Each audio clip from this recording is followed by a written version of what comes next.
I'm honored to join this conversation, and it's something that came out of our meeting in Boston a week and a half ago, a little over a week ago, where Governor Maura Healey and I and other New England and New York governors invited the premiers of the Atlantic provinces to a summit to talk about how we can get over some of the barriers or get through some difficult times and remain the best of friends, of course.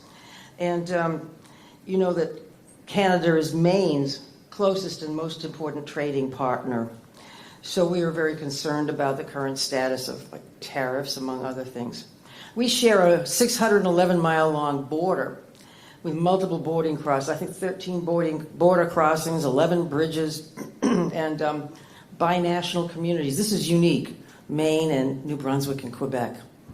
The binational communities we share, Calais and St. Stephen, Holton, Woodstock, Madawaska, Edmundston, they're so closely tied together. It's almost like there's no border there at all.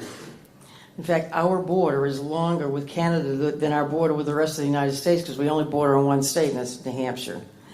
Last year alone, we traded more than $6 billion worth of goods and materials, nearly $5 billion of which came from Canada into Maine. Think about that, what you're doing in trading to Maine.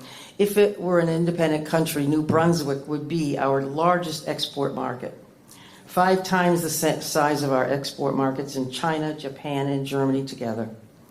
New Brunswick-based companies like Cavendish, Irving Oil, Irving Lumber, Katahdin Forest Management, Eastern Maine Railway, McCain Foods, and tons of other companies. And companies, Canadian-owned companies in Maine, employ thousands of Maine people and industries in farm supplies, food processing, forestry products, and energy production. The transfer of goods between us, New Brunswick and Maine, is constant and critical, especially when it comes to energy.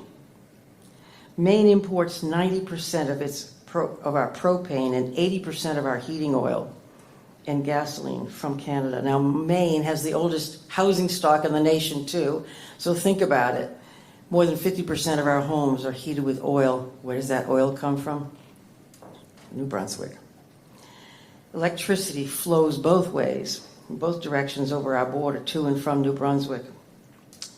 800,000 Canadians visited Maine last year, half of them from New Brunswick.